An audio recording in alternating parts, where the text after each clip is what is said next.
Dennis, when did you first start your beekeeping career? I was about 14 years old and my uncle was looking after bees in Sussex as a head gardener, and I really got interested then, and from then on I was determined to have some of my own. But I didn't realise at that stage, because it's just for making it a hobby, I could make it a full-time, pretty profitable business. So what made you leave England and come to Australia?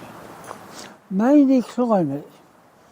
I wanted the warmer weather, because after my wartime service in the Arctic and cold weather and everything, and the English notable damp and cold, I decided that was the place, and it was better for my children.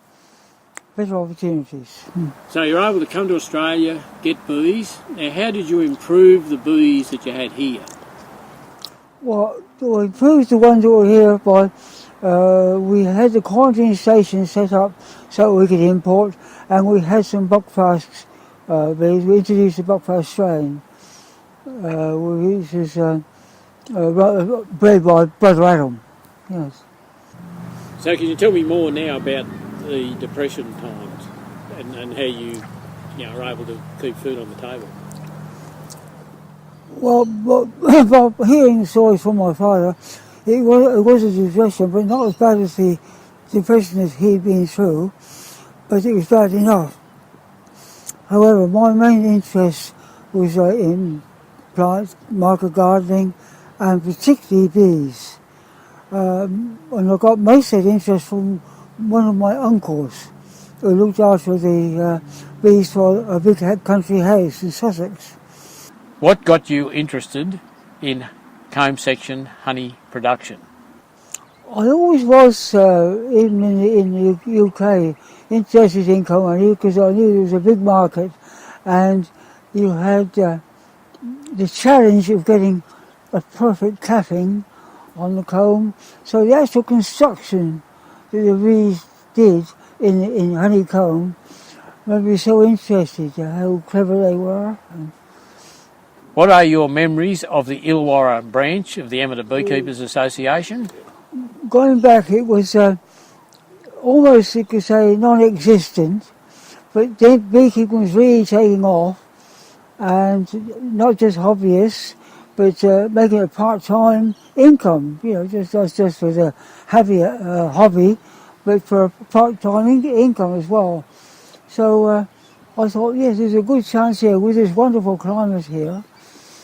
It would be good for me to get involved in that. Yeah. So what are your memories of some of the people that you met at the Illawarra Bee Club? Well, I remember our committee meetings.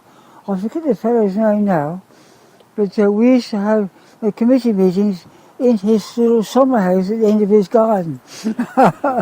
and from then on we really got going. Yes. So how you mean you really got going? What happened to get it Well, going? we really realised then on those meetings that there was great potential here, not just climate-wise, but the interest in particularly young people, because they want diversity, they want some connection with nature. And from then on, as it didn't look back, it was good. Opportunities were fantastic. Yeah.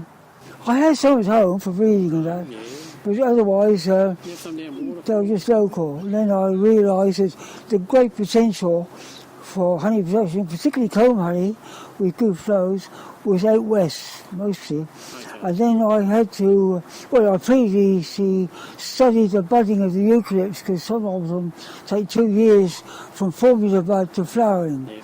So I had to learn that, otherwise one could get caught out, move the bees there and they'll starve. So that on its own was a big study for me to learn, and it seemed to come natural. Did you have bees at Waterfall or somewhere at one stage? Waterfall, yes. I had some bees at Waterfall. I thought you did. Yes. What shows did you exhibit your honey products in? Honey, the London Honey Show, and also I think it was called the 3 counties or 5 counties in the West Country in England. but most of my exhibiting was done here in Australia. And in Australia, you were the most successful exhibitor in 1990 Yeah, for the Royal Agricultural Show. What did you put in that Yeah, year? well, my main interest was comb honey. Also, I introduced, or asked them to introduce a section or a class for chunk honey, which is honeycomb in a jar surrounded by honey.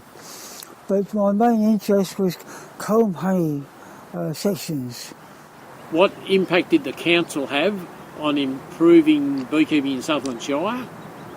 Yes, well, the council were extremely good in giving us the land of the bee garden. Yeah. Otherwise, we used to have meetings at, I think it was Mrs. Gerard's, I believe that was her name. Yes, but we had a few hives up there, so that was a big achievement. That was great.